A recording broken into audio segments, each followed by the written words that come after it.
Hello दोस्तों, कैसे हैं आप। आदर्श कोचिंग क्लास आज आपके लिए लेके आए हैं कक्षा 11वीं के विद्यार्थियों के लिए कुछ खास। आज हम जो प्रश्न लेकर के आए हैं वो वार्षिक परीक्षा 2023 की दृष्टि से बहुत ही महत्वपूर्ण है। अब तक हम इससे पहले 22 प्रश्न आपको समझा चुके हैं। आज हमारा ये 23वां प्रश्न है। चलिए देखते हैं। रोला छंद की परिभाषा लिखिए। तो दोस्तों, रोला जो है एक सममात्रिक छंद होता है। इसमें 24 मात्राएं होती है। पहले और तीसरे चरण में 11-11 मात्राएं होती हैं और जो दूसरा और चौथा चरण होता है उसमें 13-13 मात्राएं होती हैं। आइए चलिए देखते हैं। रोला एक सममात्रिक छंद होता है। रोला एक सममात्रिक छंद होता है।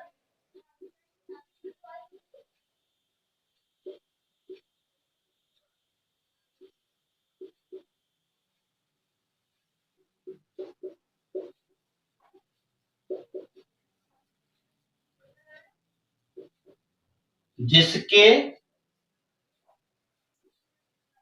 पहले व तीसरे चरण में पहले व तीसरे चरण में 11-11 मात्राएं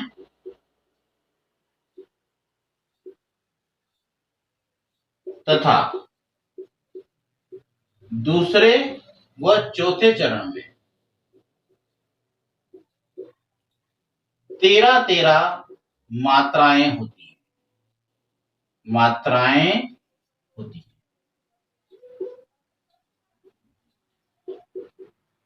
ओके। रोला छंद की क्या परिभाषा हुई कि रोला एक सममात्रिक छंद होता है जिसके पहले व तीसरे चरण में 11-11 मात्राएं होती है और दूसरे व चौथे चरण में 13-13 मात्राएं। चलिए अगला प्रश्न, प्रश्न क्रमांक 24वां हमारा। तो 24वां प्रश्न क्या है। लक्षणा शब्द शक्ति किसे कहते हैं, उदाहरण सहित लिखिए। लक्षणा शब्द शक्ति। लक्षणा शब्द शक्ति। लक्षणा शब्द शक्ति किसे कहते हैं, किसे कहते हैं, उदाहरण सहित लिखिए।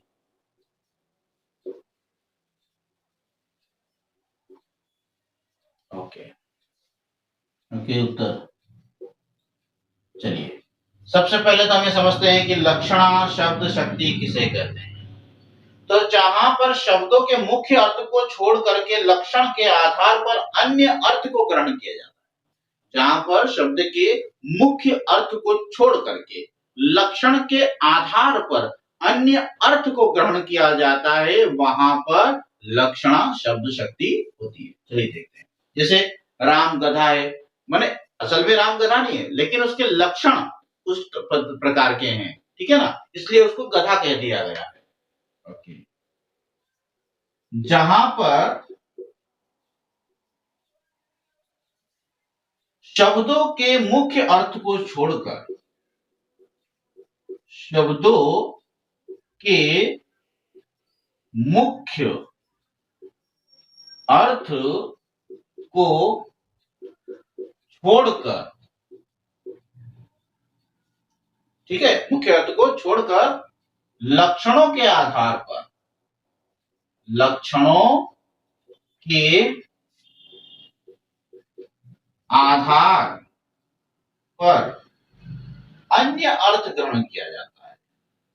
अन्य अर्थ ग्रहण किया जाता है, वहां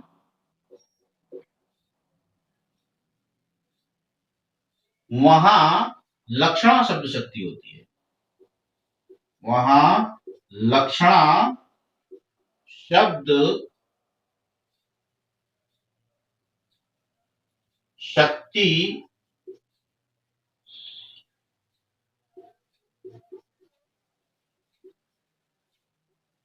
होती है। उदाहरण सहित समझाना है।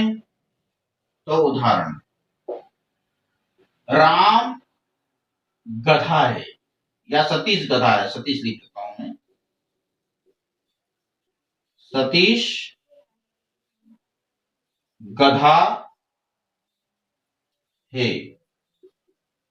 ओके, अब देखो यहां पर क्या है, सतीश वास्तव में गधा नहीं है, लेकिन उसके लक्षण गधे जैसे हैं, ठीक है ना। तो लक्षणों के आधार पर अन्य अर्थ निकाल लिया गया, इस कारण से यहां पर हो गया कि लक्षणा शब्द शक्ति। ओके, समझ में आया है ना। सतीश गधा है मतलब गधा नहीं है, असल में गधे जैसे लक्षण है उसके, इस कारण से उसको गधा कह दिया गया है। तो जहां पर शब्दों के मुख्य अर्थ को छोड़कर लक्षण के आधार पर अन्य अर्थ ग्रहण किया जाता है, वहां पर लक्षणा शब्द शक्ति होती है। ओके, चलिए अगला प्रश्न देखते हैं, व्यंजना शब्द शक्ति किसे कहते हैं। हमारा 25वां प्रश्न, व्यंजना शब्द शक्ति किसे कहते हैं।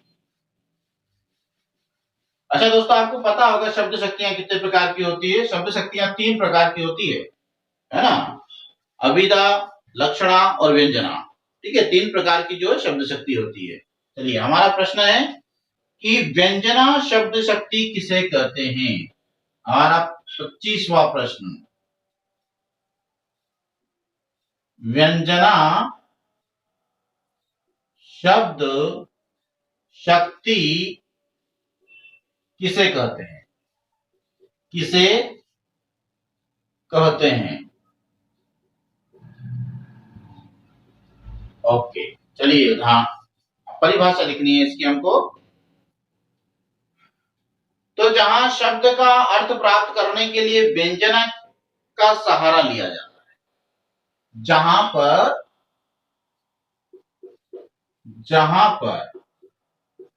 शब्द का अर्थ प्राप्त करने के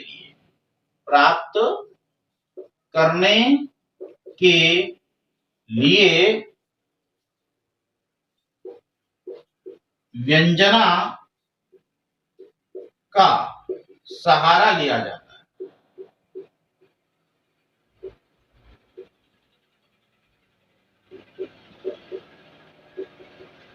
वहां व्यंजना शब्द शक्ति होती है।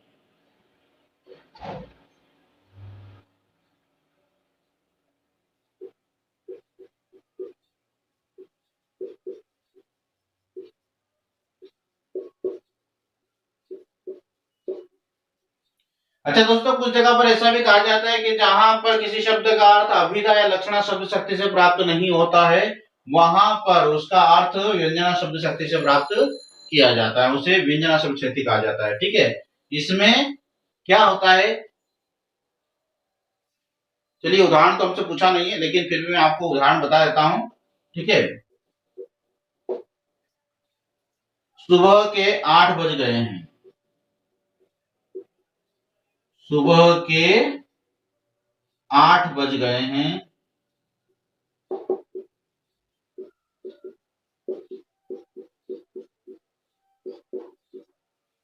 ओके, चलिए अगला प्रश्न, 26वां प्रश्न हमारा, 26वां प्रश्न है हमारा, हास्य रस की परिभाषा लिखिए। हास्य रस की परिभाषा लिखिए। ओके, चलिए कहां पर होता है, तो किसी काव्य को पढ़ने या सुनने में पाठक या श्रोता के हृदय में यदि हास का भाव उत्पन्न होता हो, इसका हास का भाव उत्पन्न होता हो, तो वहां पर हास्य रस होता है। किसी भी काव्य को पढ़ने या सुनने में पाठक या श्रोता के हृदय में, पाठक या श्रोता के हृदय में हास का भाव उत्पन्न होता हो, तो वहां पर हास्य रस होता है। चलिए,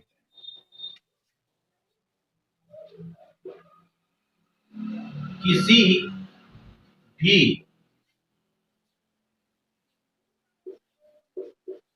काव्य को पढ़ने या सुनने में पाठक या श्रोता के हृदय में हास का भाव उत्पन्न होता है तो, है ना, किसी भी काव्य को पढ़ने या सुनने में पाठक या श्रोता के हृदय में हास का भाव उत्पन्न होता है तो वहां हास्य रस होता है। हास्य रस होता है। ठीक है, किसी भी काव्य को पढ़ने या सुनने में पाठक या श्रोता के हृदय में हास का भाव उत्पन्न होता है तो वहां पर हास्य रस होता है। चलिए अगला प्रश्न हमारा, छंद की परिभाषा लिखिए। 27वां प्रश्न आज का हमारा, छंद की परिभाषा लिखिए। प्रश्न क्रमांक 27, छंद की परिभाषा लिखिए। छंद की परिभाषा लिखिए।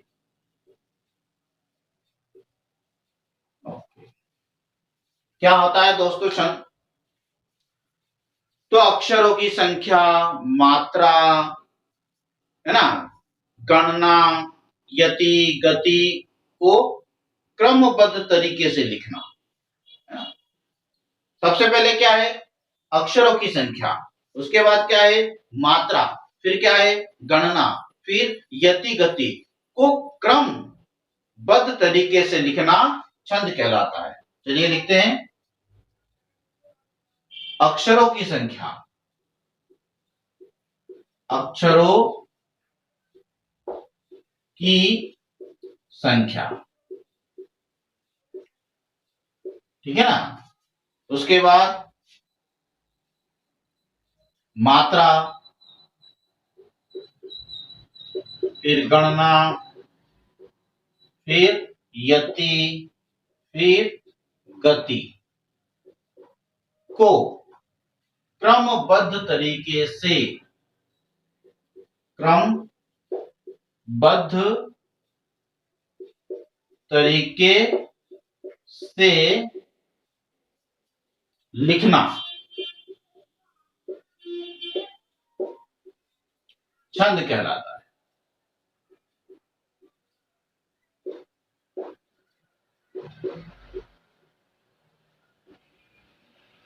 या फिर यूं भी कहा जाता है कई जगह पर के मात्रा और यति गति के, है ना, गति के से क्रमबद्ध तरीके से लिखा गया काव्य छंद कहलाता है। ठीक है, या फिर अक्षरों की संख्या, मात्रा, गणना, यति, गति को क्रमबद्ध तरीके से लिखना छंद कहलाता है। चलिए अगला प्रश्न है हमारा, महाकाव्य और खंड काव्य में अंतर। प्रश्न क्रमांक 28वां हमारा, महाकाव्य और खंड काव्य में अंतर। प्रश्न क्रमांक 28वां,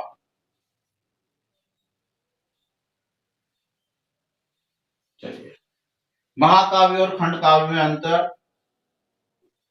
महाकाव्य और खंड काव्य में अंतर।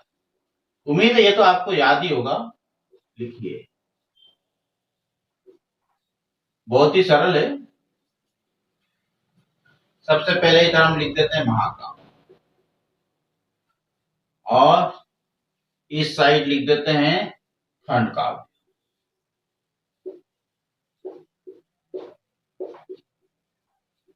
ओके, देखो महाकाव्य में क्या होता है?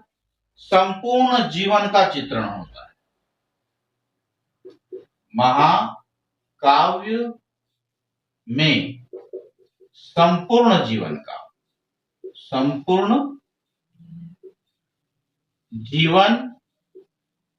का चित्रण होता है।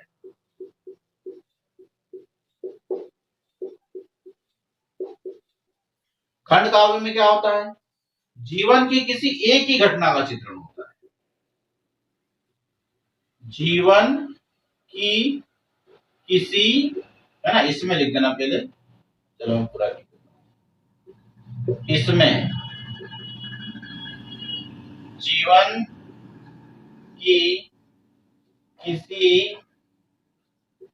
एक घटना का वर्णन या चित्रण होता है। ठीक है, चित्रण लिख देता हूं, का चित्रण होता है, चित्रण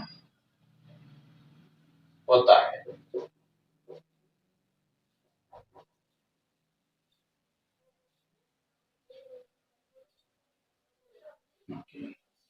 दूसरा क्या है? इसमें महाकाव्य चूंकि बहुत बड़ा होता है तो इसके अंदर अनेक छंदों का प्रयोग होता है। तो इसमें अनेक छंदों का प्रयोग होता है।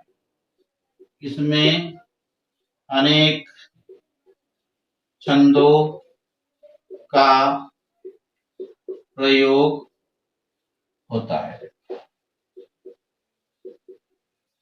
ठीक है, इसमें एक ही छंद का प्रयोग होता है। इसमें एक ही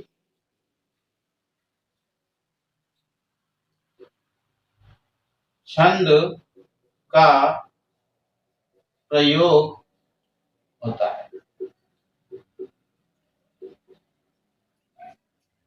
इसके अलावा भी बहुत सारे अंतर हैं।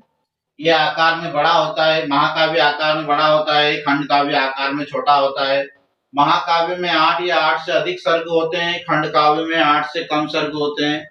महाकाव्य में पात्रों की संख्या अधिक होती है, खंड काव्य में पात्रों की संख्या कम होती है। ठीक है ना, इस प्रकार से इन दोनों में अंतर है। दोस्तों, यदि आपको हमारा समझाने का तरीका पसंद आया हो तो प्लीज हमारे चैनल को सब्सक्राइब कीजिए, लाइक कीजिए और शेयर कीजिए। धन्यवाद।